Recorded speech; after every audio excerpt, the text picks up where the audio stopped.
ठीक है, स्टार्ट करते हैं हम। आज का टॉपिक थोड़ा सा इम्पोर्टेंट है और थोड़ा सा कंसेप्चुअल टॉपिक है ये। मैंने कल भी आप लोगों को कहा था कि आप लोग लिखने की कुछ अ, लिखने का जो सामान है उसको लेके आप लोग प्रिपेयर रहोगे। और स्टार्ट करते हैं हम। एनर्जी की जो कैलकुलेशन है उसको आज हम लोग देखेंगे, एनर्जी कैसे हमारी बॉडी में यूज होती है। स्क्रीन विजिबल है आप लोगों को? Yes sir. सर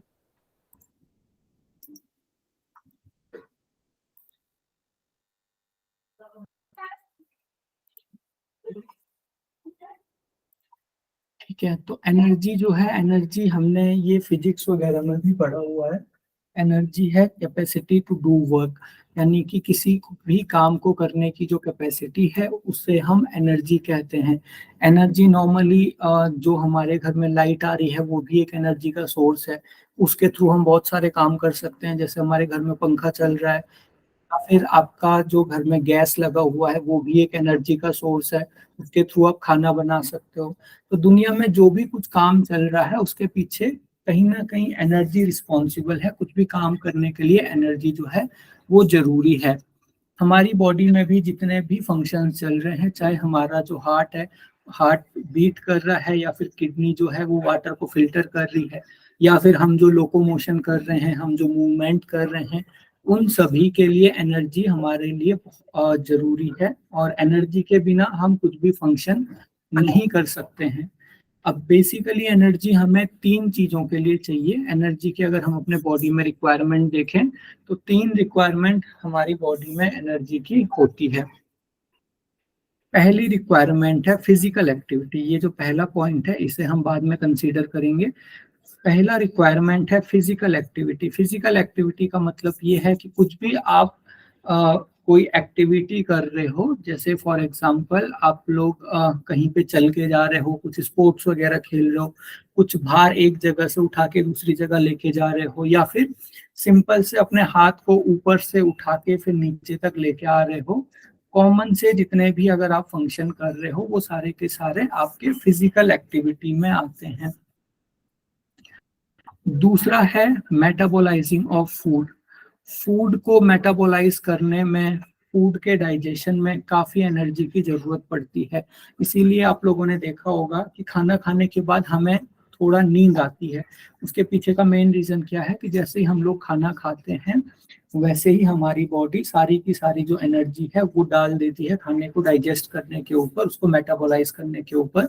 और इसीलिए हमें अपनी बॉडी में एनर्जी की कमी लगती है और हमें नींद आती है। तो फूड के मेटाबोलाइजिंग में भी हमें एनर्जी की रिक्वायरमेंट है। नेक्स्ट है, तो सबसे मेन कंसेप्ट है वो है बेसल मेटाबॉलिज्म। बेसल मेटाबॉलिज्म का मतलब ये है कि रेस्ट पे भी हमें एनर्जी की रिक्वायरमेंट होती है। जब हमारी बॉडी रेस्ट पे है उस समय भी हमें एनर्जी की रिक्वायरमेंट होती है। जैसे फॉर एग्जांपल फिजिकल एक्टिविटी में हम कुछ ना कुछ फंक्शन कर रहे हैं, लेकिन जब हम खाली बैठे हुए हैं, फॉर एग्जांपल जब हम रेस्ट पे हैं, या फिर हम सो रहे हैं, या फिर हम खाली बैठे हुए हैं, उस टाइम पे भी तो हमारी बॉडी को एनर्जी की रिक्वायरमेंट है। तो क्यों उस टाइम हमारी बॉडी को एनर्जी की रिक्वायरमेंट है, आप में से कोई बताएंगे? सर क्योंकि अंदर के ऑर्गन्स तो वो तो ऑल टाइम वर्क करते ही रहते हैं ना। जैसे सर हार्ट है, वो तो वर्क करता ही है। हाँ हाँ जी, जो वेरी गुड। जो इंटरनल ऑर्गन्स हैं वो सारे के सारे वर्क कर रहे हैं। हार्ट आपका वर्क कर रहा है, आपके जो लंग्स हैं वो वर्क कर रहे हैं, किडनी भी वर्क कर रही होगी, ब्रेन। सारे के सारे, हाँ जी, ब्रेन वर्क कर रहा है। तो ये सारे के सारे जो ऑर्गन्स हैं वो अपना काम कर रहे हैं। तो रेस्ट पे भी हमारी जो बॉडी है वो एनर्जी को यूज करती है। और वो जो रेस्ट पे हमारी बॉडी एनर्जी को यूज करती है उसे हम कहते हैं बेसल मेटाबॉलिज्म। तो बेसल मेटाबॉलिज्म को हम कैसे समझ सकते हैं? बेसल मेटाबॉलिज्म का मतलब ये है कि जब हम लोग रेस्ट की स्टेज पे हैं उस समय हमारी बॉडी में जितने भी काम चल रहे हैं उन काम में जो एनर्जी की रिक्वायरमेंट है उसे हम बेसल मेटाबॉलिज्म के लिए एनर्जी की रिक्वायरमेंट कहते हैं। अब बेसल मेटाबॉलिक रेट क्या है इसे हम अगली स्लाइड्स में समझेंगे। और एक इंट्रोडक्शन में दे देता हूँ। रेट का मतलब होता है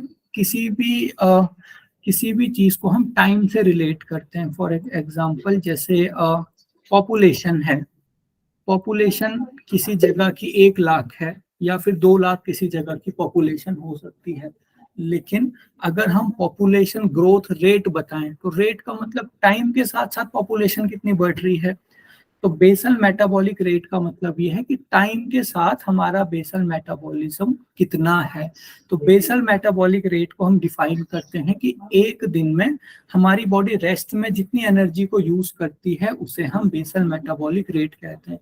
पहले बेसल मेटाबॉलिज्म में बस इतना सा था कि रेस्ट की स्टेज पे बॉडी हमारी जितनी एनर्जी को यूज कर रही है हमारा बेसल मेटाबॉलिज्म हो गया, लेकिन अब हमने इसमें रेट भी जोड़ दिया है। तो रेट मतलब हमने इसमें टाइम को इंक्लूड कर दिया है। एक दिन में हमारी बॉडी रेस्ट की स्टेज में जितनी एनर्जी को यूज करेगी उसे हम बेसल मेटाबॉलिक रेट कहते हैं। दो चीजों के लिए ये बेसल मेटाबॉलिक रेट में एनर्जी की रिक्वायरमेंट होती है। एक तो आप सभी लोगों ने बिल्कुल सही बताया, पहला है एक्टिविटी ऑफ इंटरनल ऑर्गन्स, जो हमारे इंटरनल ऑर्गन्स हैं उनकी एक्टिविटी के लिए बेसल मेटाबॉलिक रेट के लिए एनर्जी की रिक्वायरमेंट होती है। दूसरा है maintaining of body temperature, body temperature को मेंटेन करने के लिए। अब आप लोग देखिए, कोई रूम है और आपको उसका टेम्परेचर कांस्टेंट बना के रखना है। अब जितना ज्यादा आप उसके टेम्परेचर को कांस्टेंट बनाने की कोशिश करोगे उतना ही ज्यादा आपको वहां पे एनर्जी की रिक्वायरमेंट आएगी। अब इसे हम इस तरीके से समझ सकते हैं, फॉर एग्जांपल बाहर अगर बहुत ज्यादा गर्मी है और रूम को आपको अगर ठंडा बना के रखना है, उसके टेम्परेचर को कांस्टेंट बना के रखना है, तो आपको वहाँ पे एसी यूज करना पड़ेगा। तो एसी यूज करने के लिए आपको इलेक्ट्रिसिटी की जरूरत पड़ेगी, मतलब एनर्जी की जरूरत आपको पड़ रही है। सिमिलरली हमारी बॉडी को भी जब बाहर का टेम्परेचर बहुत ज्यादा रहता है और अंदर का टेम्परेचर कांस्टेंट बना के रखना है हमारी बॉडी को, तो कुछ एक सर्टेन फंक्शन करने पड़ते हैं जैसे स्वेटिंग वगैरह, तो उसमें बॉडी की बहुत ज्यादा एनर्जी यूज हो जाती है। नेक्स्ट है, जब विंटर्स में बाहर बहुत ज्यादा ठंड रहती है तो अंदर अपने रूम को गर्म रखने के लिए हम लोग हीटर का यूज करते हैं, उसमें भी इलेक्ट्रिसिटी यूज होती है। तो सिमिलरली जब हमारे बॉडी के आउटसाइड का टेम्परेचर बहुत कम है और बॉडी को अंदर का टेम्परेचर मेंटेन करके रखना है अपना, तो वहां पे बॉडी कुछ ऐसे फंक्शन करेगी जिससे बॉडी का टेम्परेचर मेंटेन होता है। ऐसा एक फंक्शन बहुत ज्यादा हमें देखने को मिलता है होम्योस्टेसिस में। आप लोग बताओगे?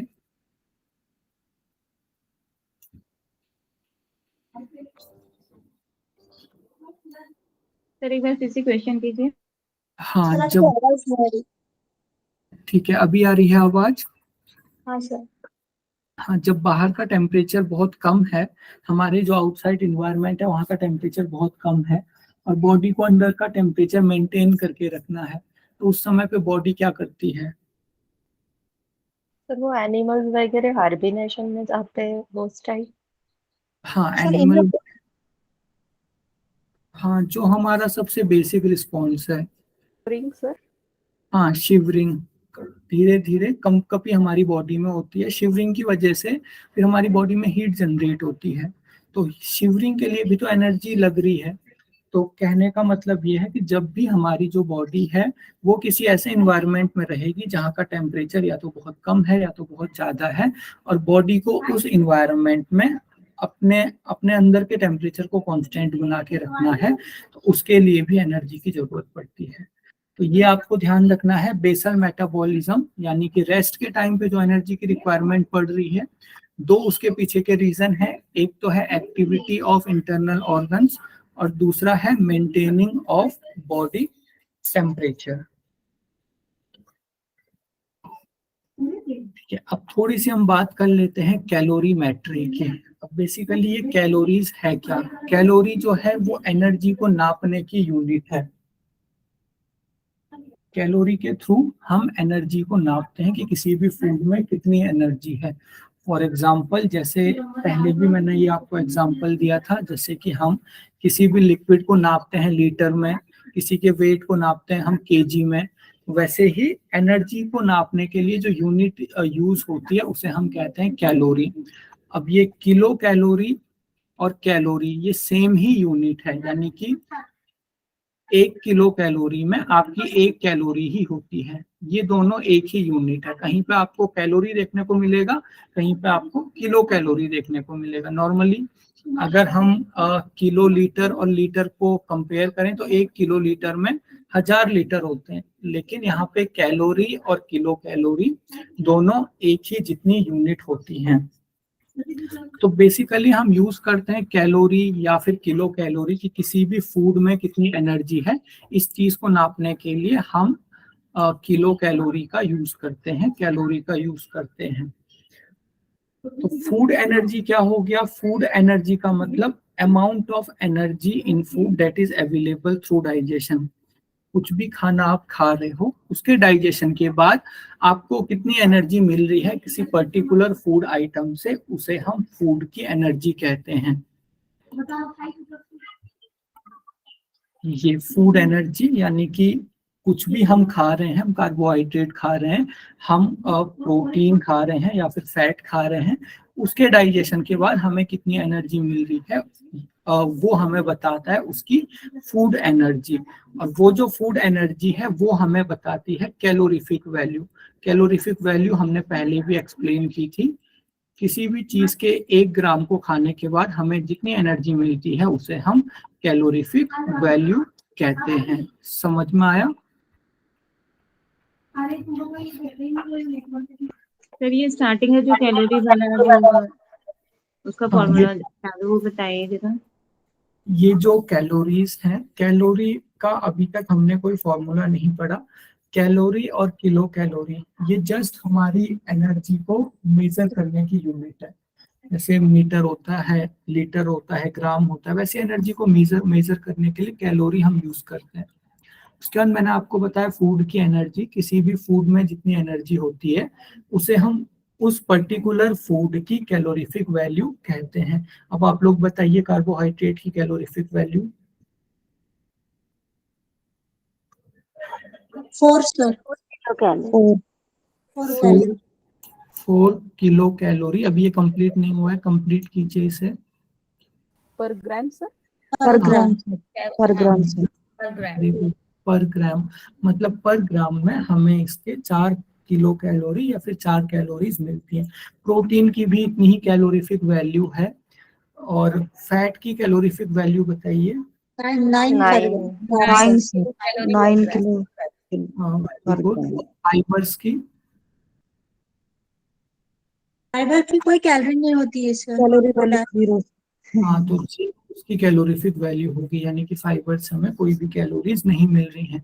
सिमिलरली विटामिन की और मिनरल्स की और वाटर की भी कोई भी कैलोरीफिक वैल्यू नहीं होती है, क्योंकि उनसे हमें कोई भी कैलोरीज नहीं मिल रही है, कुछ भी एनर्जी उनसे हमें नहीं मिल रही है।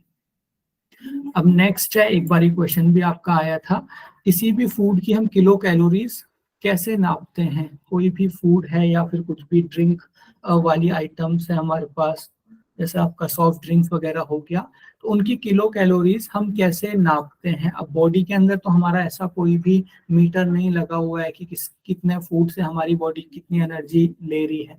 तो इसके लिए हम एक इंस्ट्रूमेंट यूज करते हैं जिसे हम कहते हैं बॉम कैलोरीमीटर। जो बॉम कैलोरीमीटर है ये एक वैक्यूम टाइप का चैम्बर होता है जिसके अंदर किसी भी फूड को रखते हैं और वो हमें उसकी कैलोरीज बता देता है कि इसमें टोटल कितनी कैलोरीज हैं। तो इस इंस्ट्रूमेंट के ऊपर एक बार क्वेश्चन आया था, ये इंस्ट्रूमेंट का नाम आपको याद होना चाहिए। किसी भी फूड आइटम में कैलोरीज को नापने के लिए जो इंस्ट्रूमेंट यूज होता है उसे हम कहते हैं बॉम कैलोरीमीटर।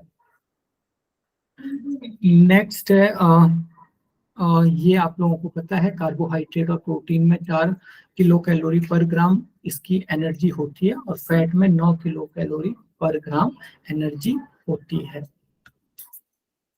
उसके बाद थोड़ा सा हम देख लेते हैं एनर्जी बैलेंस क्या होता है और एनर्जी बैलेंस क्यों जरूरी है। एनर्जी बैलेंस का मतलब ये है कि एनर्जी, हम कितनी बॉडी में एनर्जी ले रहे हैं, यानी कि जितना भी हम खाना खा रहे हैं, यहाँ पे हम डाइट लिख देते हैं।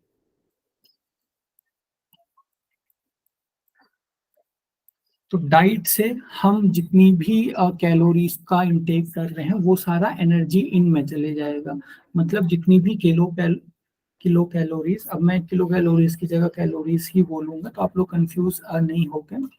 जितनी भी कैलोरीज हम डाइट से ले रहे हैं वो सारा एनर्जी इन में आ जाएगा, मतलब हमारी बॉडी को कितनी कैलोरीज मिल रही हैं, और जितनी हम कैलोरीज यूज कर रहे हैं वो सारा एनर्जी आउट में आ जाएगा। तो आपका जो एनर्जी इन है और एनर्जी जो आउट है उसका बैलेंस बनाए रखना बहुत ज्यादा जरूरी है। ठीक है, जो कैलोरीज का हम इंटेक कर रहे हैं वो तो हम डाइट से इंटेक कर रहे हैं, लेकिन जो कैलोरीज हम यूज कर रहे हैं, एनर्जी जो आउट है, वो हम कहाँ कहाँ पे यूज कर रहे हैं अभी हमने पढ़ा था, तो कहाँ कहाँ पे यूज कर रहे हैं उसे हम, बॉडी का टेम्परेचर मेंटेन करने के लिए और इंटरनल ऑर्गन्स के लिए। हाँ जी, मेटाबॉलिज्म। हाँ जी, उसे हम कलेक्टिवली बीएमआर कह देंगे। ठीक है, बॉडी का टेम्परेचर और इंटरनल ऑर्गन्स बीएमआर आ गया। दूसरा हमने क्या पढ़ा था, फिजिकल एक्टिविटी, और तीसरा metabolism of food. Metabolism of food. यहाँ पे एनर्जी यूज होगी। तो अगर ये एनर्जी इन और एनर्जी आउट में बैलेंस नहीं है, इनमें से एक कम है दूसरा ज्यादा है, तो उसकी वजह से हमारी बॉडी में क्या क्या चेंजेस हो सकते हैं। बहुत इजी है ये। अगर एनर्जी बैलेंस बना हुआ है, फॉर एग्जांपल कोई इंडिविजुअल है जो 2500 किलो कैलोरी या फिर कैलोरी का इंटेक कर रहा है और उतनी ही कैलोरी का यूज कर रहा है, तो उसका जो बॉडी वेट है वो स्टेबल रहेगा। लेकिन अगर किसी का पॉजिटिव एनर्जी बैलेंस है, पॉजिटिव एनर्जी बैलेंस हम किसे कहेंगे, अब इनमें कंफ्यूज नहीं होना है, इन चीजों को इसी तरीके से याद रखना है। पॉजिटिव एनर्जी बैलेंस का मतलब ये है कि जब जिन कैलोरीज का हम इंटेक कर रहे हैं वो कैलोरीज ज्यादा है और यूज हम कम कर रहे हैं, तो धीरे धीरे हमारी बॉडी में कुछ कैलोरीज फालतू रह जाएंगी और वो कैलोरीज फिर हमारा वेट बनाएंगी। वेट बढ़ने का एक सिंपल सा यही प्रिंसिपल है। अब क्यों हम कैलोरीज का इंटेक कम कर रहे हैं, उसके पीछे बहुत सारी वजह हो, क्यों हमसे कैलोरीज का जो यूज है वो कम हो रहा है, उसके पीछे काफी सारी वजह हो सकती है। उसके बारे में भी मैं अभी थोड़ी सी बात करूंगा।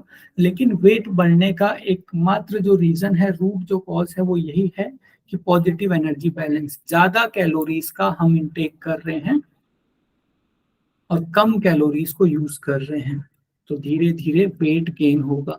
तो ये आपको पता होना चाहिए कि पॉजिटिव एनर्जी बैलेंस में वेट गेन होता है। Negative energy balance, negative energy balance हम किसे कहेंगे, जब हम कम कैलोरीज का इंटेक कर रहे हैं। जैसे फॉर एग्जांपल 2000 किलो कैलोरीज का आपने इंटेक किया और 3000 किलो कैलोरीज का आप यूज कर रहे हो, तो वो जो बची हुई 1000 कैलोरीज है वो कहाँ से आएंगी?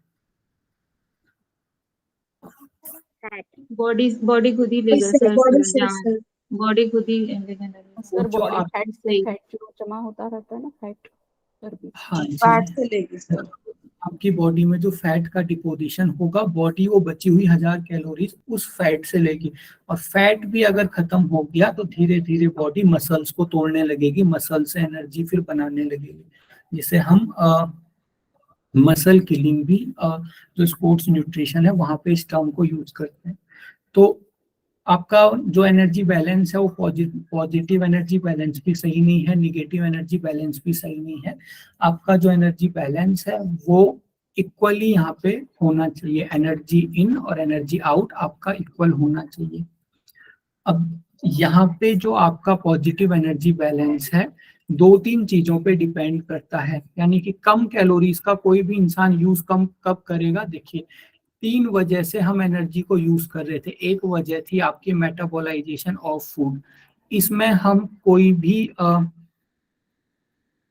इसमें हम कुछ भी चेंज नहीं कर सकते। बॉडी जितना एनर्जी यूज कर रही है फूड के मेटाबॉलिज्म में उतना ही करेगी, इसे ना हम घटा सकते हैं ना ही इसे हम बढ़ा सकते हैं, इसीलिए ये एक कांस्टेंट फैक्टर है, तो इससे कुछ खास फर्क भी नहीं पड़ता है। दूसरा है फिजिकल एक्टिविटी। तो फिजिकल एक्टिविटी जो लोग ज्यादा करेंगे तो उससे कैलोरीज का यूज ज्यादा होगा, तो उससे आपके हेल्प मिलेगी पॉजिटिव एनर्जी बैलेंस को कम करने में। तो इसका मतलब ये है कि अगर आपकी फिजिकल एक्टिविटी ज्यादा है तो वेट गेन होने के ज्यादा चांसेस हैं या फिर वेट लॉस होने के? लॉस वेट लॉस के ज्यादा चांसेस हैं, गेन ठीक है। होगा। हाँ, अब अगला वाला भी आप लोग ऐसे ही रिलेट करोगे। अगला है हमारी बॉडी का metabolism, basal metabolic rate. Basal metabolic rate का मतलब ये है कि बॉडी रेस्ट की स्टेज पे कितनी एनर्जी को यूज कर रही है। तो अगर हमारा बीएमआर बढ़ा हुआ है, तो बीएमआर बढ़ा हुआ का मतलब ये है कि बॉडी रेस्ट के स्टेज पे भी ज्यादा एनर्जी को यूज कर रही है, ज्यादा कैलोरीज को यूज कर रही है। तो इसका मतलब जो एनर्जी आउट वाला पोर्शन है, एनर्जी ज्यादा यूज होगी, इसकी वजह से वेट गेन होगा या फिर वेट लॉस होगा? लॉस होगा सर। लॉस ही होगा। इसकी वजह से वेट लॉस होगा। कोई कंडीशन बता सकते हो आप ऐसी जिसमें हमारा बेसल मेटाबॉलिज्म रेट बहुत बढ़ जाता है और उसकी वजह से वेट लॉस होता है? थायराइडिज्म होगा सर। कौन सा थायराइडिज्म? Hyper hyper hyperthyroidism. हाँ, हाइपर। हाइपरथायराइडिज्म।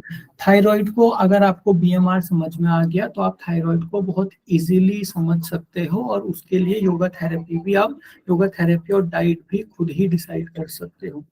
तो हाइपरथायराइडिज्म में क्या होगा, थायराइड हार्मोन हमारे बेसल मेटाबॉलिक रेट को बढ़ाते हैं।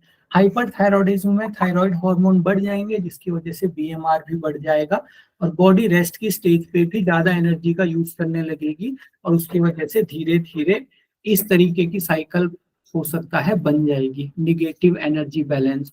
तो निगेटिव एनर्जी बैलेंस में आपका फिर धीरे धीरे वेट लूज होने लगेगा। तो एक बार ये क्वेश्चन आया था, अब ये डायरेक्ट डाइट का भी क्वेश्चन नहीं था, थेरेपी से रिलेटेड ये क्वेश्चन था कि आपके हाइपरथायराइडिज्म में कैसी डाइट होनी चाहिए, कैलोरी डेफिसिट डाइट होनी चाहिए या फिर कैलोरीज प्लस डाइट होनी चाहिए? प्लस होनी चाहिए सर। Calorie plus sir. होनी चाहिए। प्लस डाइट होनी चाहिए, ठीक है, क्योंकि वहां पे हमारा जो है वो वेट लॉस होगा। उसके बाद नेक्स्ट है negative energy balance. Negative energy balance ये सॉरी, यहाँ पे अगर बीएमआर हमारा बहुत ज्यादा कम हो गया तो उसकी वजह से जो बॉडी रेस्ट की स्टेज पे कम एनर्जी को यूज करेगी और वेट गेन होने के चांसेस होंगे। तो पॉजिटिव एनर्जी बैलेंस का मतलब है कि जो बीएमआर है वो बीएमआर आपका कम है, और निगेटिव एनर्जी बैलेंस में बीएमआर आपका बड़ा हुआ रहेगा, जिसकी वजह से बॉडी ज्यादा एनर्जी को यूज करेगी और वेट लॉस होने के ज्यादा चांसेस रहेंगे। तो आपका पॉजिटिव एनर्जी बैलेंस होता है हाइपोथायराइडिज्म में। हाइपोथायराइडिज्म में थायराइड हार्मोन कम रिलीज होते हैं, जिसकी वजह से जो बेसल मेटाबॉलिक रेट है वो कम हो जाता है और बॉडी कम एनर्जी यूज करती है, तो बहुत फालतू एनर्जी बॉडी में रह जाती है, जिसकी वजह से वेट गेन होता है। तो सबके समझ में आ गया कंसेप्ट? सर नहीं, फिर से समझाइए सर, मुझे मतलब कंफ्यूजन है। ये पॉजिटिव और नेगेटिव जो एनर्जी बैलेंस हो रहा है वो सिर्फ थायराइड की वजह से हो रहा है, हाइपर और हाइपो? नहीं, वो जस्ट मैंने आपको एक एग्जांपल दिया। अब ये और भी बहुत सारे रीजन की वजह से हो सकता है, ठीक है। आप में से कोई एक्सप्लेन करेगा, फिर एक बार मैं फिर से उसके बाद एक्सप्लेन करूंगा। आप में से कोई ट्राई कीजिए। हाँ जी, यस सर। हाँ जी। सर हाइपो जब होता है तो उसमें थायराइड हार्मोन की रिलीज कम होती है, तो जिसकी वजह से हमें वहाँ पे एनर्जी का कम यूज होता है, तो वेट गेन करते हैं हम। और हाइपर में थायराइड हार्मोन जो है वो सिक्रेशन उसका बढ़ जाता है और एनर्जी की यूज भी ज्यादा होती है, इसमें हम वेट लूज करते हैं, कम करते हैं। हाँ जी, ठीक है। तो मेरी एक क्वेश्चन भी है और हाँ जी, सर जैसे कि यहाँ पे हमने एक मेजरमेंट के लिए आपने जैसे बताया था कि लेबोरेटरी में हम कैलोरी यूज करने मतलब वेट करने के लिए, उसका मेजर करने के लिए बॉम्ब कैलोरी मीटर, तो क्या हाँ ये जो हमने कितना यूज किया कैलोरी हमारी बॉडी ने, उसको मेजर करने के लिए भी कोई इंस्ट्रूमेंट या मशीन है जिससे पता चले कि हमने कितना हम यूज कर रहे हैं डेली, वेट गेन और लॉस के अलावा? हाँ, देखिए इसके लिए कोई स्पेशल डायग्नोस्टिक टूल तो नहीं है, लेकिन फिर भी बहुत सारे ऐसे टूल हैं जो लगभग लगभग बता देते हैं।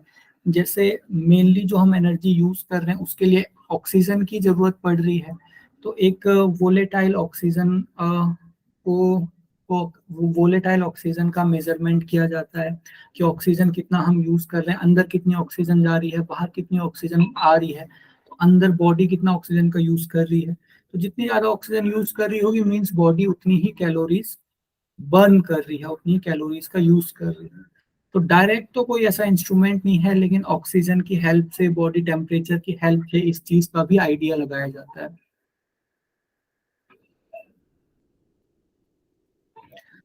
ठीक है, कोई और क्वेश्चन? समझा दीजिए, वो मुझे समझ में नहीं आया। हाँ जी, मैं एक बार फिर से इसे एक्सप्लेन करता हूँ, स्क्रैच से मैं इसे एक्सप्लेन कर रहा हूँ। देखिए, इतना तो सबकी समझ में आ गया है कि जो आपका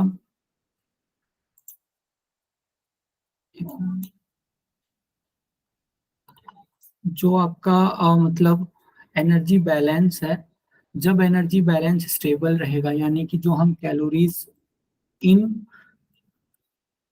जो हम ले रहे हैं और कैलोरीज जब हम यूज कर रहे हैं, वो जब बराबर है तो हमारा बॉडी वेट स्टेबल रहेगा।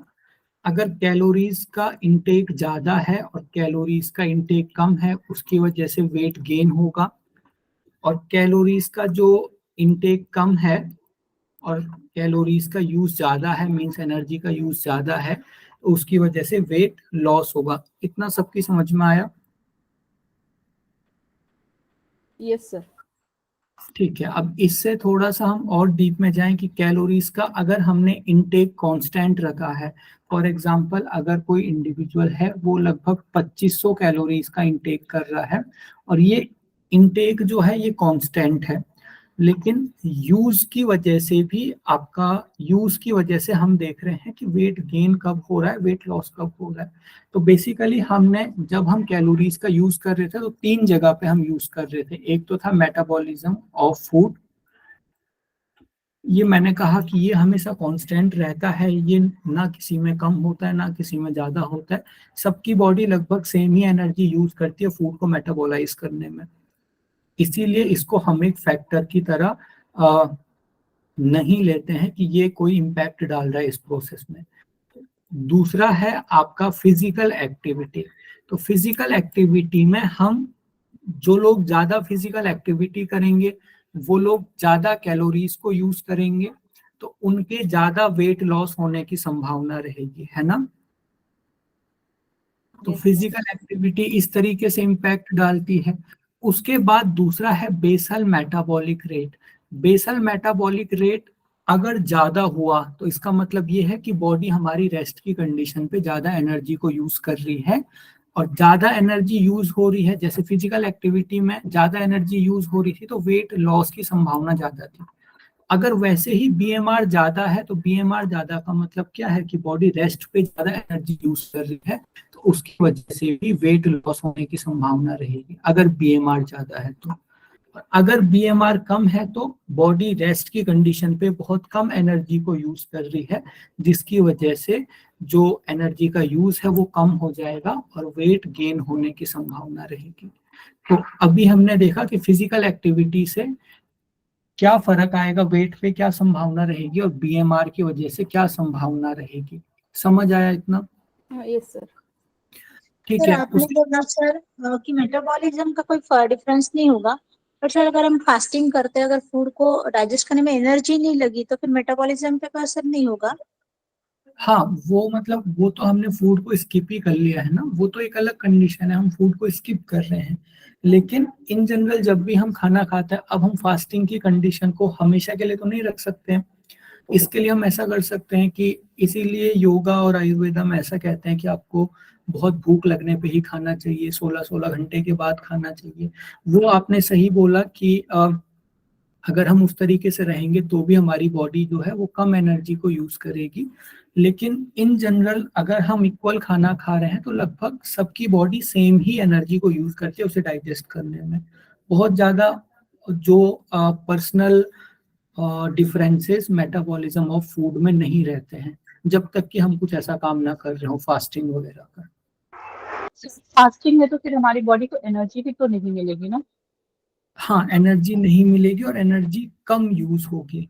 और फास्टिंग की वजह से फिर फास्टिंग नॉर्मली होता क्या है, हम इतना सारा खाना खा देते हैं जितने की हमें जरूरत नहीं है, और खाना खाने के बाद सारी जो एनर्जी है वो यूज हो जाती है खाने को डाइजेस्ट करने में। तो दिन का हमारा ज्यादातर टाइम एक तरह से ऐसे गुजरता है जैसे कि हमारे पास एनर्जी नहीं है। बाकी बाद में अगर ज्यादा एनर्जी हमें ज्यादा खाने से मिल भी गई तो वो तो हमारा वेट ही बढ़ाएगी, उसको यूज तो हम कर नहीं पाएंगे उस समय जिस समय हमने खाना खाया है। तो इसीलिए थोड़ा सा फास्टिंग को इम्पोर्टेंस दिया जाता है कि आप उतना ही खाना खाओ जितने की रिक्वायरमेंट है। ठीक है। ये सर बीए ऐसे भी सुना है सर कि जब फास्टिंग करते हैं और फिर से खाना खा लेते हैं तो सेल्स जो होते हैं ना वो ज्यादा फैट एब्जॉर्ब कर लेते हैं और वेट गेन होता है, ये सही है क्या? ये एक तरह से सारी की सारी डिफरेंट डिफरेंट थ्योरीज हैं। जैसे फास्टिंग की वजह से आपको, बहुत सारे लोग ये भी बोलेंगे कि फास्टिंग की वजह से स्टारवेशन हो जाता है और उसकी वजह से, जैसे आपने कहा कि सेल्स फैट को ज़्यादा एब्जॉर्ब करेंगी और वेट गेन होगा, ये भी एक थ्योरी है। दूसरी थ्योरी ये भी है कि फास्टिंग की वजह से जो सेल्स हैं वो सही से काम करते हैं, और आपको बहुत सारे ऐसे नेचुरोपैथी के डॉक्टर्स मिल जाएंगे जो कि फास्टिंग की वजह से आपके कैंसर तक को ट्रीट करने की बात कहते हैं। तो वो अलग अलग थ्योरीज हैं। फास्टिंग को अगर हम सही से करें तो वैसे फास्टिंग हमारे लिए बेनिफिशियल ही होती है। आपको अंतर पता होना चाहिए फास्टिंग और स्टारवेशन में, कब आप व्रत कर रहे हो, कब आप अपनी मर्जी से फास्ट कर रहे हो, और कब आप भूखा अपने शरीर को रख रहे हो। उन दोनों में ही डिफरेंस पता होना चाहिए। तो फास्टिंग कर रहे हैं तो वो अच्छी चीज है, लेकिन अगर स्टार्व कर रहे हैं, स्टारवेशन में रह रहे हैं हम अगर, तो वो हमारी बॉडी के लिए निगेटिव है। Okay sir. पर वो नेचुरल कितना रहता है सर, कम होता है कि ज्यादा होता है बेसल मेटाबॉलिक रेट फास्टिंग में? किसमें? फास्टिंग में अगर नॉर्मल अगर आप फास्टिंग कर रहे हो तो उस टाइम पे आपका जो बेसल मेटाबॉलिक रेट है उस पे कोई स्पेशल फर्क नहीं आएगा और वो कांस्टेंट ही रहेगा। लेकिन अगर आपकी बॉडी भूखी है बहुत टाइम से, जबरदस्ती की अगर आप फास्टिंग कर रहे हो यानी कि स्टारवेशन वाली कंडीशन, तो उसकी वजह से बेसल मेटाबॉलिक रेट बहुत कम हो जाता है। वो हम आगे की स्लाइड्स में देखेंगे अभी। सर ठीक इसमें है। एक चीज और आपने बोला था कि जब भी हम खाना खाते हैं तो उसके बाद हमें नींद आती है क्योंकि उसको खाने को डाइजेस्ट करने के लिए। तो सर मतलब जैसे कि हमने साइकोलॉजी में पढ़ा है कि जो भी मेलाटोनिन जो सीक्रेट करता है वो डार्कनेस की वजह से हमें नींद आती है। तो सर जो मेलाटोनिन जो सीक्रेट करता है उसका रिलेशन नींद से है या डार्कनेस से है? नहीं, वो अलग ही, मतलब वो बिल्कुल थोड़े अलग से कंसेप्ट हो गई है। जो मेलाटोनिन है उसकी वजह से हमें नींद आ रही है, वो एक हार्मोनल चेंज है हमारी बॉडी में। डार्कनेस में मेलाटोनिन रिलीज हो रहा है, उसकी वजह से हमें नींद आ रही है। और ये जो चेंज है ये हार्मोनल चेंज नहीं है, ये एनर्जी की वजह से हो रहा है कि एनर्जी पूरी की पूरी चले जा रही है फूड को डाइजेस्ट करने में, और फिर हमें एक तरह से हमारी जो बॉडी है वो एक डोरमेंट कंडीशन में चली जा रही है। तो ये सर एनर्जी की इसीलिए बोलते हैं ना कि खाना खाने के बाद ज्यादा भाग दौड़ नहीं करनी चाहिए, क्योंकि फिर वो सारी एनर्जी पैरों की तरफ चली जाएगी जो काम डाइजेस्टिव सिस्टम कर रही है। तो थोड़ा सा रेस्ट पे रहते हैं हम, या बोलते हैं ना 100 ये चलना चाहिए सिर्फ। तो क्यों हाँ इसके लिए 1-1.5 घंटे बाद खाना खाने के हमको नींद सी आने लगती है। हाँ, और अगर बहुत ज्यादा भाग दौड़ करोगे फिर बॉडी वो एनर्जी नहीं दे पाएगी फूड के डाइजेशन में। बस वज्रासन में बैठना चाहिए। हाँ, वज्रासन में हमें बैठना चाहिए खाना खाने के बाद। ठीक है। उसके बाद बेसल मेटाबॉलिक रेट को थोड़ा सा हम और समझ लेते हैं। अब इसी को हम डिटेल में समझेंगे। इसका एक इंट्रोडक्शन तो हमने ले ही लिया है। बेसल मेटाबॉलिक रेट आपका होता है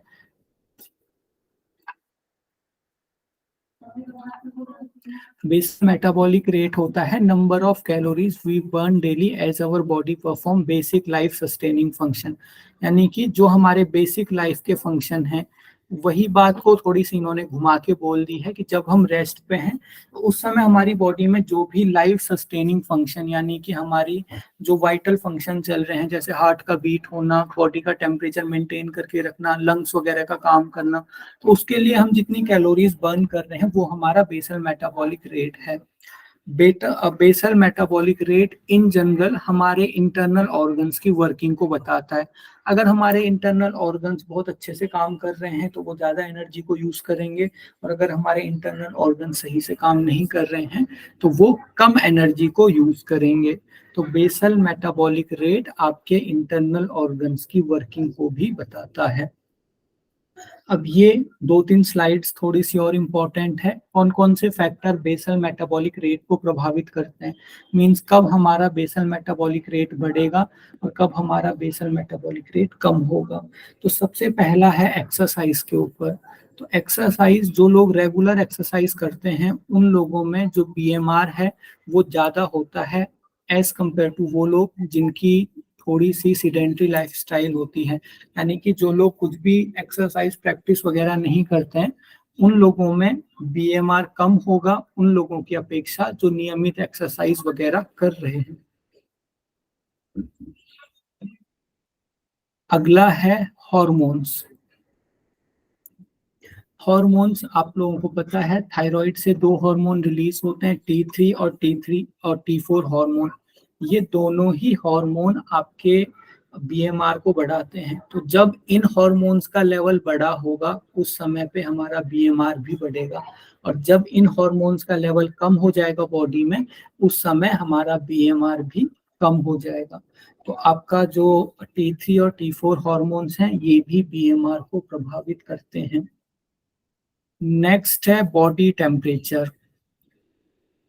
बॉडी टेम्परेचर में मैंने आपको एक एग्जांपल दिया था एक रूम का जहाँ का टेम्परेचर हमें कांस्टेंट करके रखना है। अगर कोई रूम है वो बहुत ज़्यादा गर्म है और उसके टेम्परेचर को आपने कम करना है तो वहाँ पे आपकी ज़्यादा इलेक्ट्रिसिटी यूज़ होगी उसको ठंडा करने में, जो भी आप यूज़ करोगे वहाँ पे एसी या कूलर। या फिर अगर कोई रूम पहले से बहुत ठंडा है उसे आपने गर्म करना है तो आपको ज़्यादा इलेक्ट्रिसिटी यूज़ करनी पड़ेगी। बिल्कुल वैसे ही जब हमारा एक्सटर्नल इन्वायरमेंट बहुत ज़्यादा गर्म हो या फिर बहुत ज़्यादा ठंडा हो और उसकी वजह से हमारी बॉडी भी बहुत ज़्यादा गर्म या फिर ठंडी हो गई हो तो हमारे बॉडी को ज़्यादा एनर्जी यूज़ करनी पड़ती है टेम्परेचर को कांस्टेंट रखने के लिए। इसीलिए एक्सेसिव हीट या फिर एक्सेसिव कोल्ड में हमेशा हमारा बीएमआर बढ़ा हुआ रहता है। तो इस लाइन को एक्सप्लेन करेगा अभी जो मैंने समझाया। सर जैसे कि हमारी बॉडी है ना, अगर बहुत ठंडी है तो बॉडी को गर्म करने के लिए भी हमको ऊपर से टेम्परेचर लेना पड़ेगा ना, हीटर वगैरह, तो भी बॉडी का बीएमआर कम होगा, है ना सर, कि बढ़ेगा? बढ़ेगा यूज करनी पड़ेगी, शिवरिंग स्वेटिंग वगैरह ऐसे फंक्शन ज्यादा करने पड़ेंगे ना। तो बॉडी ज्यादा एनर्जी यूज करेगी उसकी वजह से बीएमआर बढ़ेगा। और जब नॉर्मल टेम्परेचर में हम पहले से ही हैं, हम किसी ऐसी जगह पे हैं जहाँ पे कि टेम्परेचर बिल्कुल नॉर्मल है, बॉडी का नेचुरली ही टेम्परेचर नॉर्मल है, तो बॉडी को कुछ एक्स्ट्रा मेहनत नहीं करनी पड़ रही है, तो वहाँ पे बीएमआर हमारा नेचुरली कम हो जाएगा। ठीक है, ठीक है। नेक्स्ट है जेंडर। जेंडर भी डिसाइड करता है बीएमआर को। मेल्स में जो बीएमआर है वो थोड़ा सा ज्यादा होता है एज कम्पेयर टू फीमेल्स। इसके पीछे का मेन रीजन है एक हार्मोन टेस्टोस्टेरोन। टेस्टोस्टेरोन की वजह से टेस्टोस्टेरोन जो हार्मोन है वो मेल्स में ज्यादा रहता है, और ये हार्मोन्स की वजह से मेल्स में मसल मास ज्यादा रहेगा।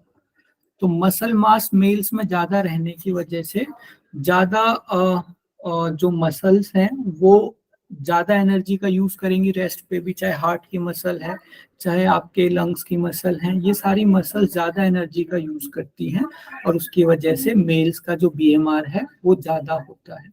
तो इन जनरल हम ऐसे समझ सकते हैं कि मेल्स को रेस्ट की स्टेज पे ज्यादा एनर्जी की रिक्वायरमेंट होती है फीमेल्स से, इसीलिए मेल्स की जनरली आपने देखा होगा ज्यादा डाइट होती है।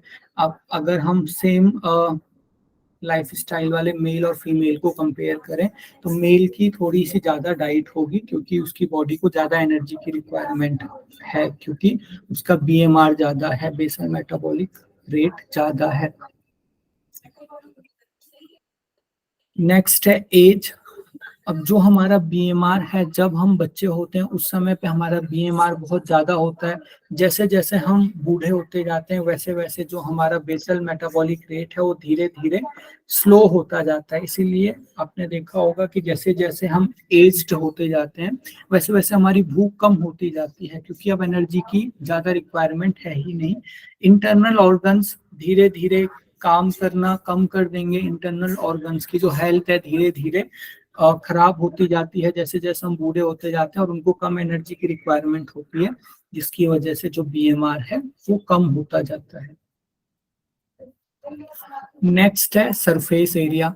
अब ये चीज थोड़ी सी समझने वाली है। सरफेस एरिया का मतलब जिन लोगों का ज्यादा सरफेस एरिया होता है। सरफेस एरिया से क्या समझते हो आप लोग? सर वजन ज्यादा होगा उनका।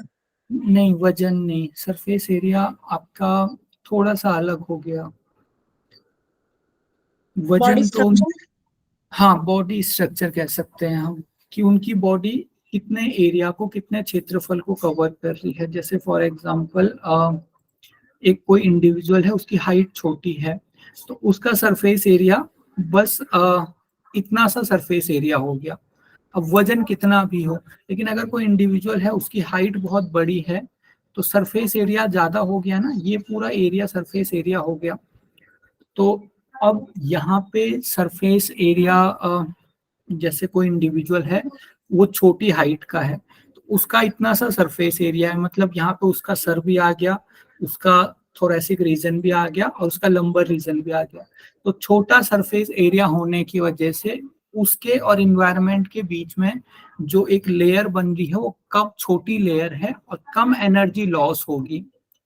लेकिन जिनका सरफेस एरिया बड़ा है उनकी बॉडी के हर एक पोर से अगर एनर्जी लॉस हो रही है तो उनसे ज्यादा एनर्जी लॉस होगी, और इसीलिए उनकी बॉडी को ज्यादा मेहनत करनी पड़ेगी टेम्परेचर को कांस्टेंट रखने के लिए।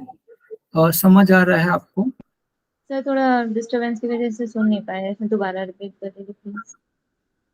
ठीक है, मैं ये कह रहा हूँ जो लोग छोटी हाइट के होते हैं या फिर जिनका सरफेस एरिया कम होता है तो उनकी बॉडी से कम हीट रिलीज होती है, क्योंकि हाइट छोटी है तो बॉडी का जो एरिया है वो भी छोटा है। तो अगर बॉडी से जो हीट रिलीज होगी वो कम हीट रिलीज होगी, क्योंकि बॉडी की स्किन से ही तो हीट रिलीज होती है। तो अगर स्किन ही बहुत कम है तो उसकी वजह से हीट रिलीज भी बहुत कम होगी और बॉडी को ज्यादा मेहनत नहीं करनी पड़ेगी फिर टेम्परेचर को कांस्टेंट रखने के लिए। लेकिन जिन लोगों का सरफेस एरिया बहुत बड़ा है, जिनकी हाइट बहुत ज्यादा है, उन लोगों में स्किन भी उतनी ही ज्यादा फैली हुई है तो उन लोगों में उतना ही ज्यादा जो एनर्जी है उसका लॉस होगा। और एनर्जी का लॉस अगर ज्यादा हो रहा है तो उसको मेंटेन करने के लिए बॉडी को मेहनत भी ज्यादा करनी पड़ेगी, और इस वजह से उनका जो बीएमआर है वो ज्यादा होगा। तो जिन लोगों की हाइट वगैरह ज्यादा होती है उन लोगों का बीएमआर ज्यादा होता है एज कम्पेयर टू जिन लोगों की हाइट थोड़ी सी कम होती है। ये समझ एनवायरमेंट का आप इसमें क्या बता रहे थे सर, ये तो आ रहा है। हाँ, इन्वायरमेंट यहाँ पे इसलिए आ रहा था क्योंकि हीट लॉस बॉडी और इन्वायरमेंट के बीच ही में तो होगी ना। क्लियर हुआ?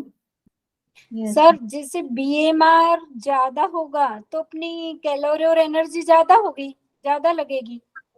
हाँ, बीएमआर ज्यादा होगा तो कैलोरीज हमारी बॉडी ज्यादा यूज करेगी और ज्यादा कैलोरीज फिर लगेगी। तो बीएमआर कम होना चाहिए यानी कि सर, नहीं, या बीएमआर बैलेंस होना चाहिए? नहीं, बीएमआर आपका, और वैसे हमेशा हम कोशिश करते हैं बीएमआर को बढ़ाने की, क्योंकि अभी हमने पढ़ा बीएमआर हमें बताता है कि इंटरनल ऑर्गन्स कितने अच्छे से काम कर रहे हैं। तो बीएमआर हमेशा बढ़ाने की कोशिश की जाती है, क्योंकि खाना तो हम ज्यादा खा सकते हैं लेकिन बीएमआर में भले ही एनर्जी ज्यादा यूज हो रही है लेकिन इंटरनल ऑर्गन्स अच्छे से काम कर रहे हैं। तो उसकी पूर्ति के लिए हम ज्यादा खाना तो खा सकते हैं, लेकिन अगर बीएमआर कम हो गया तो इंटरनल ऑर्गन सही से काम नहीं करेंगे और धीरे धीरे हमें कोई भी हेल्थ प्रॉब्लम फिर हो सकती है। जी यानी कि बीएमआर बढ़ाने मतलब बैलेंस होना चाहिए सर, या तो या बड़ा होना चाहिए, कम नहीं होना चाहिए। हाँ, कम नहीं होना चाहिए। और बीएमआर नॉर्मली हम बढ़ाने की कोशिश करते हैं, लेकिन एक दो ऐसी कंडीशन है जिसमें बीएमआर बहुत ज्यादा बढ़ जाता है, जिसकी वजह से एक्स्ट्रा हमारी बॉडी एक्स्ट्रा ही एनर्जी को यूज करने लगती है। जैसे हमने हाइपरथायरॉयडिज्म में पढ़ा, तो एकदम बहुत ज्यादा बड़ा हुआ भी नहीं होना चाहिए, वो अति सर्वत्र वर्जित वाली बात हो गई। लेकिन फिर भी बीएमआर को नॉर्मली हम बढ़ाने की ही कोशिश करते हैं ताकि इंटरनल ऑर्गन की वर्किंग सही रहे। हाँ, अगर अधिक बढ़ेगा सर तो थायराइड अपने को होगा हाइपर। हाँ, हाइपरथायरॉयडिज्म की वजह से बीएमआर बढ़ेगा ज्यादा। जी जी सर। ठीक है, नेक्स्ट है स्ट्रेस एंड इलनेस। स्ट्रेस और इलनेस की वजह से जो लोग स्ट्रेस में हैं या फिर किसी इलनेस में हैं, तो उनकी बॉडी को ज्यादा एनर्जी का यूज करना पड़ रहा है उस इलनेस से जूझने के लिए। कोई भी बीमारी है उससे लड़ने के लिए बॉडी को ज्यादा एनर्जी का यूज करना पड़ रहा है। या फिर स्ट्रेस की वजह से एक हार्मोन रिलीज होते हैं जिन्हें हम कहते हैं कॉर्टिसोल। ये जो कॉर्टिसोल हार्मोन है ये बेसिकली बॉडी में, आपने पढ़ा होगा, सिंपैथेटिक नर्वस सिस्टम को एक्टिवेट करते हैं। और सिंपैथेटिक नर्वस सिस्टम अगर एक्टिवेट हो रहा है तो उसकी वजह से हमारी हार्ट बीट बढ़ जाएगी, हमारा जो मेटाबॉलिक स्ट्रोक, हाँ वो बढ़ जाता है और अल्टीमेटली उसकी वजह से बीएमआर बढ़ जाता है। तो ये भी आपको ध्यान रखना है, स्ट्रेस और इलनेस में बेसल मेटाबॉलिक रेट बढ़ जाता है क्योंकि बॉडी के अंदर जो एनर्जी का यूज है वो बढ़ जाता है। नेक्स्ट है स्टारवेशन। अब ये स्टारवेशन और फास्टिंग में यहीं पे डिफरेंस है। अगर आप फास्टिंग कर रहे हो और आप सही तरीके से फास्टिंग कर रहे हो, सही तरीके से फास्टिंग करने का मतलब ये है कि आपका जो माइंड है वो पूरी तरह से इस चीज को एक्सेप्ट कर रहा है कि हाँ आपने खाना नहीं खाना है, तो उसकी वजह से जो आपका बीएमआर है वो नॉर्मल रहेगा। लेकिन अगर आपकी बॉडी स्टार्व कर रही है, यानी कि आप 48 से ज्यादा घंटों से ज्यादा भूखे हो, तो बॉडी का जो बीएमआर है वो 50% से ज्यादा कम हो जाता है। इस चीज को एक्सप्लेन कर सकते हो आप? सर बीएमआर कम हो जाएगा, बॉडी एक्टिविटीज कम हो जाएगी तो बीएमआर भी कम हो जाएगा सर। हाँ जी, वेरी गुड। देखिए आपने देखा होगा जब हमारे फोन की चार्जिंग कम हो जाती है, फोन में चार्ज कम हो जाता है, तो हमारा जो फोन है वो सेफ मोड में चले जाता है और कम से कम फिर चार्ज का यूज करता है।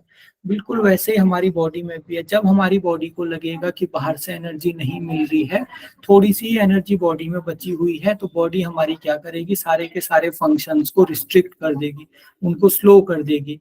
सारे के सारे जो इंटरनल ऑर्गन्स हैं उनके फंक्शंस को स्लो डाउन कर देगी, जिसकी वजह से वो कम एनर्जी का यूज करेंगे और हमारा बेसल मेटाबॉलिक रेट उसकी वजह से बहुत ज्यादा कम हो जाता है।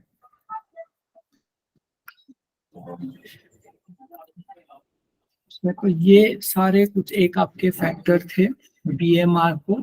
और एक बार इस स्लाइड को भी देखना, बीएमआर बहुत इम्पोर्टेंट है हमें समझना। और हाइपरथायरॉयडिज्म, हाइपोथायरॉयडिज्म को भी हम बीएमआर की हेल्प से समझ सकते हैं। ठीक है, एक दो हम कंसेप्चुअल क्वेश्चन कर लेते हैं। अगर हमारा बीएमआर बढ़ा हुआ है तो बीएमआर हमारा बढ़ा हुआ है उस समय हमें ज्यादा कैलोरीज लेनी चाहिए या फिर कम कैलोरीज लेनी चाहिए? ज्यादा ज्यादा कैलोरीज। हाँ, ज्यादा कैलोरीज लेनी चाहिए। और बीएमआर बढ़ने की वजह से वेट गेन होने के चांसेस हैं या फिर लूज होने के चांसेस हैं? लॉस होता है। लॉस लॉस होने के चांसेस हैं। ठीक है, और अगर हमारा बीएमआर कम है तो फिर हमें कैलोरीज भी कम कर लेनी है। और बिल्कुल ऐसा ही हाइपोथायरॉयडिज्म की थेरेपी में हम करते हैं। वहाँ पे बीएमआर कम हो गया तो जो पेशेंट आते हैं उनकी कैलोरीज भी हम काट लेते हैं, क्योंकि बॉडी यूज ही नहीं कर रही है तो फिर क्यों हम एक्स्ट्रा कैलोरीज देके वेट को गेन करवाएं। तो ये था हमारा बॉडी मेटाबॉलिक रेट। एक और हमारा छोटा सा टॉपिक बच रहा है जो कि वो है हमारा एंटीऑक्सीडेंट। तो ये बीएमआर को लेके कोई क्वेश्चन है? हाँ जी। सर आपने बोला कि बीएमआर जो है वो कम होगा तो कैलोरी कम लेनी है, बट फास्टिंग में तो कैलोरी लेंगे ना? नहीं, हाँ, तब वो कंडीशन ऐसी है कि बॉडी एक कॉन्ट्राडिक्टरी, वो वहाँ पे कॉन्ट्राडिक्टरी कंडीशन आ गई कि जब हम स्टार्व कर रहे हैं उसकी वजह से बीएमआर कम हो गया, तो वहाँ पे तो हमें कैलोरीज लेनी है ताकि वो जो बॉडी हमारी सेफ मोड में चली गई है वो सेफ मोड से बाहर आ जाए। ये वाली कंडीशन हम हाइपोथायरॉयडिज्म की कंडीशन के ऊपर बात कर रहे थे। Okay sir. हाँ जी, अच्छा क्वेश्चन था आपका। ठीक है, अगला है एंटीऑक्सीडेंट। सर कल करते हैं। यस सर, कल करेंगे सर। कर लेते हैं ना आज ही, कल कुछ और पढ़ लेंगे, करना नहीं, तो कल है ही। सिलेबस खत्म हो जाता है सर फिर। हाँ, आज का ये लास्ट हाँ टॉपिक बचा हुआ है 10 मिनट का, फिर आपका सिलेबस एंड हो जाएगा। हाँ, हाँ, फिर फिर कर क्वेश्चन कर लीजिए लेंगे, सर। कर लेते अभी हैं सीधे सर। 8 बजे भी क्लास है ना, तो कर सकते हैं। हाँ, अभी तो 15 खाना मिनट भी में हो नहीं जाएगा। बनाना है। आपके 10 मिनट में कंप्लीट हो जाएगा ये, फिर ये आपकी 2-3 दिन में क्विज कर लेंगे हम। जी सर, करवा दीजिए। सर आईसीटी की क्विज भी सर आपने फिर से ली नहीं सर। हाँ, वो एक बार आपका सिलेबस कंप्लीट हो जाए ना, एक तो अभी आपकी ऐसे ही 8-9 क्लासेस चल रही हैं, तो वो टाइम हाँ नहीं हो सर। पाता है। हाँ, तो एक बार सिलेबस कंप्लीट हो जाए फिर हम क्विज के ऊपर आएंगे। फिर रात में ही करेंगे सर प्लीज, 7 से 10। हाँ जी, क्विज की टाइमिंग बता रहे हो आप? हाँ सर, वो दिन में हो ही नहीं पाती सर, छूट जाती है। ठीक है, सर के अकॉर्डिंग करेंगे, सर को जैसा टाइम रहेगा अपने पे थोड़े ना डिपेंड है सर। छूट जाती है ना सर प्लीज। ठीक है। वो टाइम तो जब हमें टाइम स्लॉट मिल जाएगा, ऐसी इतनी सारी क्लासेस हो रही हैं, तो जब टाइम स्लॉट मिल गया तो उसी टाइम कर लेंगे हम। जी। ठीक है, तो एंटीऑक्सीडेंट के बारे में पढ़ना था हमें। अब पहले आप इसे समझ लीजिए, फिर इसके नोट्स मैं आपको क्लास में शेयर कर दूंगा। सबसे पहले आपको ऑक्सीडेटिव फॉस्फोराइलेशन पता होना चाहिए। ऑक्सीडेटिव फॉस्फोराइलेशन क्या होता है? ग्लूकोज बेसिकली एक, जब हमने रिएक्शन पढ़ी थी ग्लूकोज के यूज होने की, तो वो रिएक्शन कुछ इस तरीके से थी। C6H12O6 ये हमारा कंबाइन होता है ऑक्सीजन के साथ, यानी कि ऑक्सीजन के साथ रिएक्ट कर रहा है, और उसकी वजह से जो प्रोडक्ट बन रहा है वो प्रोडक्ट बन रहा था। क्या क्या प्रोडक्ट बनता है इसमें?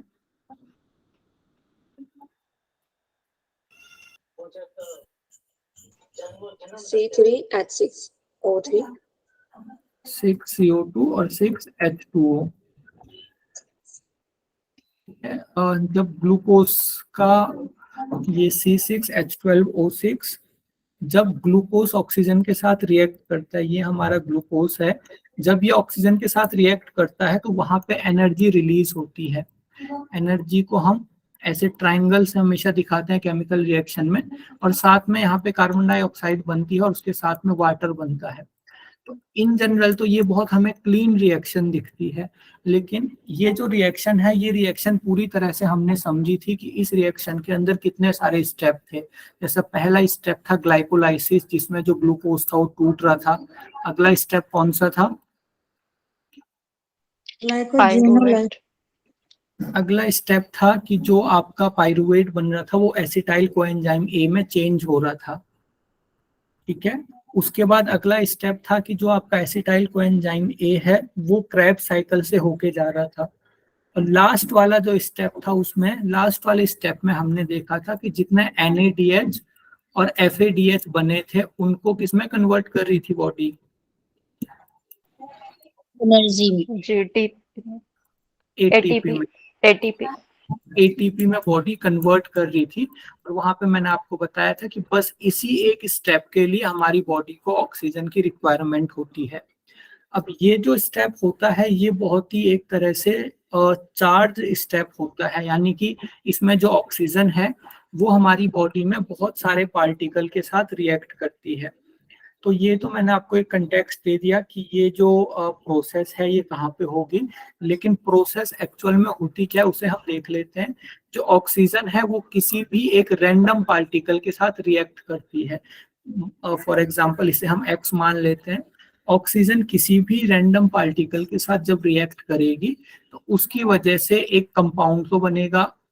इस कंपाउंड का हाइड्रोक्साइड H2O या फिर कोई भी कंपाउंड बन सकता है, लेकिन जो हमें जिस चीज के ऊपर ध्यान देना है वो ये है कि ये कंपाउंड का एक चार्ज फॉर्म बन जाएगा। या तो X- बन सकता है या तो X+ बन सकता है।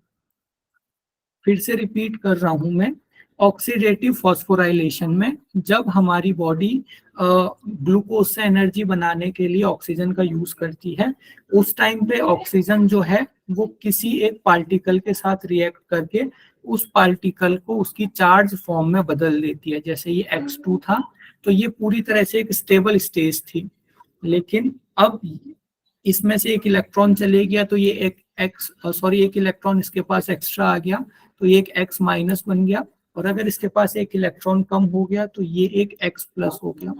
ठीक है, जिन लोगों को ये माइनस प्लस नहीं आ रहा है उन्हें मैं थोड़ा सा एक जनरल केमिस्ट्री का थोड़ा सा मैं इंट्रोडक्शन यहाँ पे दे देता हूँ। देखिए, कोई भी अगर पार्टिकल है, ये उसका किसी भी अगर हम मॉलिक्यूल को देखें या फिर किसी भी अगर हम एटम को देखें, तो वो हमेशा अपने जितने उसके अंदर प्रोटॉन है, न्यूक्लियस में प्रोटॉन प्रेजेंट होते हैं, प्रोटॉन का मतलब पॉजिटिव चार्ज, तो वो कोशिश करता है कि उसके बाहर उतने ही इलेक्ट्रॉन प्रेजेंट हों, यानी कि निगेटिव चार्ज।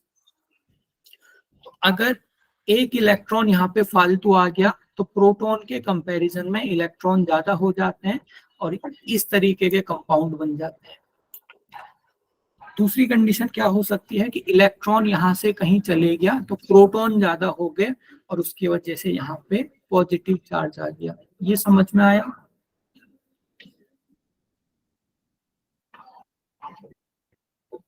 जी सर। ओके, कितने लोग ऐसे हैं जिनको ये बिल्कुल ऊपर ही से जा रहा है?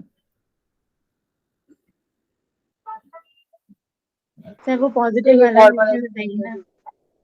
हाँ, थोड़ा सा ये अलग है तो इसलिए हो सकता है काफी लोगों को बिल्कुल ये नया लग रहा होगा, लेकिन ठीक है, आप लोग ऐसे समझ सकते हो कि ऑक्सीजन किसी चीज के साथ रिएक्ट करके चार्ज पार्टिकल बनाती है। इन चार्ज पार्टिकल को हम कहते हैं free radical.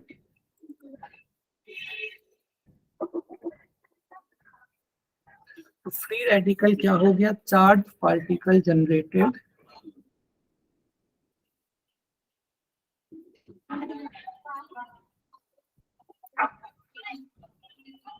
By oxygen. Oxygen है वो किसी कंपाउंड के साथ रिएक्ट करके कुछ चार्ज पार्टिकल को जनरेट कर रही है। इन चार्ज पार्टिकल को हम कहते हैं फ्री रेडिकल। अब ये हमारे फ्री रेडिकल हो गए, फॉर एग्जांपल X माइनस, और एक एग्जांपल हम ले लेते हैं X प्लस। इनके ऊपर कोई ना कोई चार्ज है और इनको किसने बनाया है? इनको ऑक्सीजन ने बनाया है। उसके बाद अगला टर्म यहाँ पे आता है ऑक्सीडेटिव स्ट्रेस।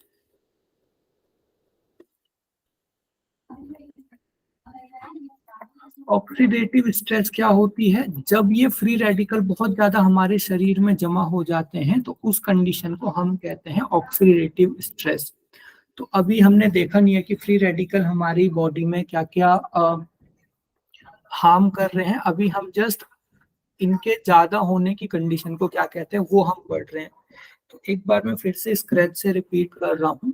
ऑक्सीजन किसी भी कंपाउंड के साथ रिएक्ट करके जब उस कंपाउंड को चार्ज पार्टिकल में बदल देती है तो उन चार्ज पार्टिकल को हम फ्री रेडिकल कहते हैं।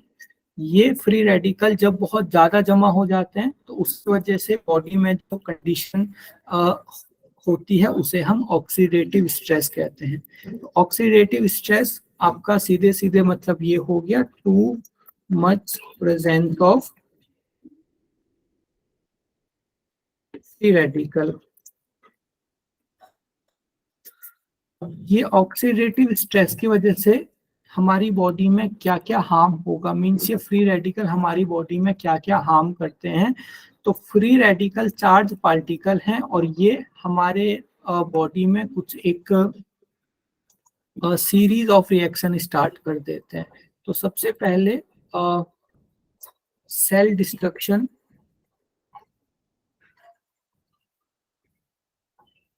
यानी कि जो सेल्स हैं उनको डिस्ट्रॉय करने लगते हैं ये फ्री रेडिकल। इसके अलावा चेंज इन डीएनए, जो हमारा डीएनए है, जो हमारा जेनेटिक मटेरियल है, उसमें भी इनकी वजह से चेंज आ जाता है। नेक्स्ट है, अगर ये तो हमारी बॉडी के अंदर ये चीजें चल रही हैं। तीसरा है इम्यूनिटी हमारी कम हो जाती है। तो ये सारी चीजें बॉडी के अंदर चल रही हैं। बाहर हमें क्या क्या चीजें देखने को मिलती हैं? बाहर सबसे पहली चीज तो देखने को मिलती है, वो मिलती है एजिंग। बहुत जल्दी बॉडी की एज बढ़ने लगती है क्योंकि सेल का अंदर डिस्ट्रक्शन हो रहा है। उसके बाद है रिंकल्स। रिंकल्स वगैरह जो आ जाते हैं वो भी मोस्टली इन्हीं फ्री रेडिकल्स की वजह से होते हैं, क्योंकि वो अंदर सेल वगैरह का डिस्ट्रक्शन करते हैं। तो ये कुछ एक सिम्टम्स हैं, या फिर हम ऐसे भी कह सकते हैं कुछ एक कंसिक्वेंस हैं ऑक्सीडेटिव स्ट्रेस के। ये सारी चीजें फ्री रेडिकल की वजह से होने लगती हैं।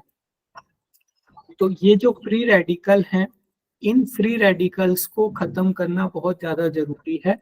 तो जो ऐसे न्यूट्रिएंट होते हैं जो फ्री रेडिकल को खत्म करते हैं, उनको उनके चार्ज को बैलेंस करके उन्हें हम कहते हैं एंटीऑक्सीडेंट।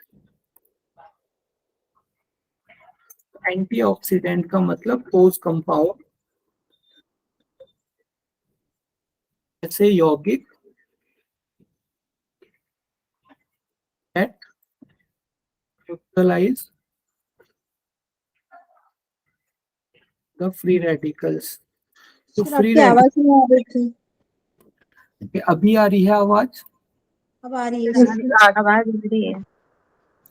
ठीक है। एंटीऑक्सीडेंट हम किन्हें कहेंगे? ऐसे कंपाउंड जो कि फ्री रेडिकल को न्यूट्रलाइज करने का काम कर रहे हैं। यानी कि जो X माइनस था उसको ये एंटीऑक्सीडेंट, इसको मैं AO लिख रहा हूँ, ये इसको कन्वर्ट कर देंगे न्यूट्रल पार्टिकल में। अगर कोई X प्लस है तो उसको ये एंटीऑक्सीडेंट कन्वर्ट कर देंगे X में ही।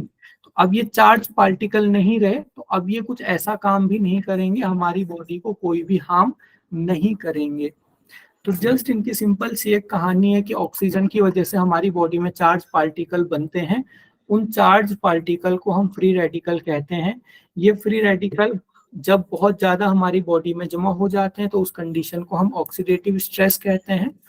और ऑक्सीडेटिव स्ट्रेस की वजह से ऐसे कुछ परिवर्तन हमारी बॉडी में होते हैं। सेल डिस्ट्रक्शन, DNA में चेंज हो जाना, इम्यूनिटी हमारी वीक हो जाती है, जल्दी हमारी बॉडी एजिंग करने लगती है, रिंकल्स वगैरह आ जाते हैं।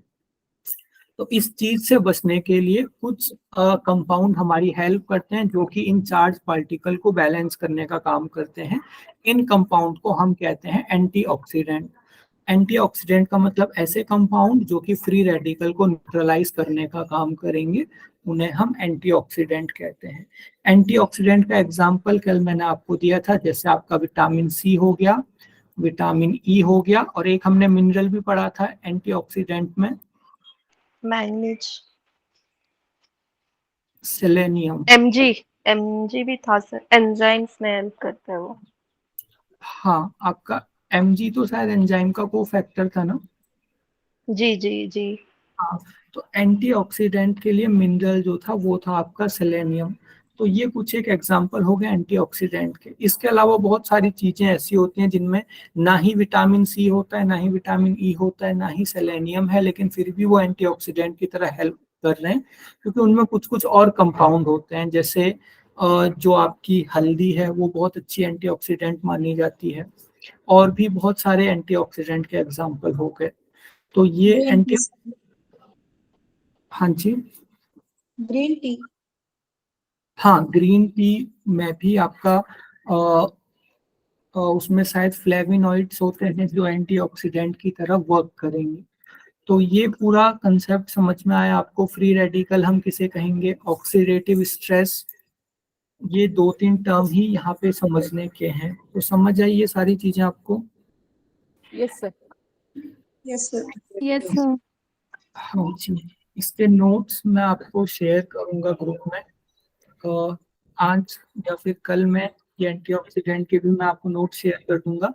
बाकी लगभग सारे नोट्स आपको ग्रुप में पहले से ही मैंने आज भेज दिए थे, वो आप लोग देख लोगे। एक टॉपिक हमारा रह रहा है, जो टॉपिक हम स्किप कर रहे हैं वो टॉपिक है आपका योग में आहार। तो वो आपको कैसे कवर करना है वो मैं आपको बता देता हूँ। टाइम की बाउंडेशन की वजह से वो टॉपिक हम कवर नहीं कर रहे हैं, क्योंकि वो फिर से आपका रिपीट हो जाएगा बाकी क्लासेस में, या फिर रिपीट हो चुका होगा। वो है योग में आहार। तो उसके लिए 3 बुक आपको कंसीडर करनी है। अगर आप लिख रहे हो तो लिख लीजिए। पहली बुक है भगवत गीता। भगवत गीता में आहार से रिलेटेड आपके 2 कंसेप्ट हैं। एक कंसेप्ट है युक्ताहार विहारस्य, ये वाला श्लोक, और दूसरा है सात्विक राजसिक तामसिक आहार। तो जब आपकी भगवत गीता की क्लास हो गई आपकी, चल रही है सर, 17वें अध्याय का है ना सर वो सात्विक राजसिक तामसिक। हाँ, तो ये आपका लास्ट के चैप्टर में है। तो भगवत गीता में आपको सात्विक राजसिक और तामसिक आहार जो आपका आता है, तो वो इसमें आ जाएगा। तो एक बुक आपकी भगवत गीता हो गई। बाकी 2 बुक है आपकी घेरंड संहिता और हठ प्रदीपिका। तो घेरंड संहिता और हठ प्रदीपिका में आहार से रिलेटेड जितनी भी चीजें आपने पढ़ी, तो वो सारी आपकी यहाँ पे भी आ जाएंगी। जैसे फॉर एग्जांपल मिताहार आपका हो गया घेरंड संहिता में, मिताहार हठ प्रदीपिका में हो गया, और पथ्य अपथ्य घेरंड संहिता में, पथ्य अपथ्य आपका हठ प्रदीपिका में। इसके अलावा बीच में कुछ कुछ और श्लोक दिए हैं आहार से रिलेटेड, तो वो भी आपको करने हैं। ठीक है, लास्ट हम एक डिस्कशन कर लेते हैं आपके हठ प्रदीपिका और घेरंड संहिता में मिताहार में जो डिफरेंस है। आप में से कोई बताएगा? हाँ सर, उसमें आधा पेट खाली और हठ प्रदीपिका में 1/4 खाली बोला है। हठ प्रदीपिका में 1/4 खाली बोल, 1/4 है। और घेरंड संहिता में 1/4 है सर। हठ प्रदीपिका में हाफ है सर, 1/4। देखिए नो, हठ प्रदीपिका में भी 1/4। हाँ, देखिए उन्होंने खाली रखने को नहीं बोला है, पेट को खाली रखने की बात कहीं। उदरार्ध विवर्जितम ऐसे है सर हठ प्रदीपिका में। हाँ देखिए, नहीं, ये आपका घेरंड संहिता हो गया। हठ प्रदीपिका में जो श्लोक है वो है चतुर्थांश विवर्जिते। चतुर्थांश की जो आपका खाना है उसका चौथा जो अंश है वो आपको नहीं खाना है। देखिए अगर आप 4 रोटी खाते हो तो 4 रोटी में से आपको 1 रोटी नहीं खानी है, उसका 1/4 भाग नहीं खाना है, बाकी 3/4 हिस्सा खाना है। तो ये आपका हठ प्रदीपिका का मिताहार हो गया, चतुर्थांश विवर्जिते। बाकी श्लोक पूरा जो है उसके लास्ट में यही है आपका चतुर्थांश विवर्जित है। अगर हम घेरंड संहिता की बात कर रहे हैं तो वहां पे है मधुर आहार विवर्जिते ऐसे करके कुछ है, यानी कि आधा आहार उन्होंने अवॉइड करने को कहा है। यानी कि अगर आप 4 रोटी खाते हो तो घेरंड संहिता में ये बताया गया है कि आपको बस 2 ही रोटी खानी है, आधे आहार को आपको अवॉइड करना है। तो ये आपका डिफरेंस हो गया घेरंड संहिता और हठ प्रदीपिका में। इन चीजों को आपको थोड़ा सा अच्छे से पढ़ना है, क्योंकि इनसे यहाँ पे से भी आपका क्वेश्चन आ सकता है।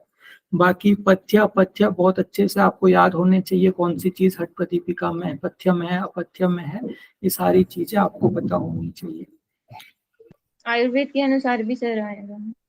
हाँ, आयुर्वेद के अकॉर्डिंग भी आहार होता है, उसमें आपका शठ रस वगैरह आता है, लेकिन वो हमारी यूनिट में नहीं है। हमारी यूनिट में जस्ट ये 3 योगा टेक्स्ट कवर है, भगवत गीता, हठ प्रदीपिका और घेरंड संहिता।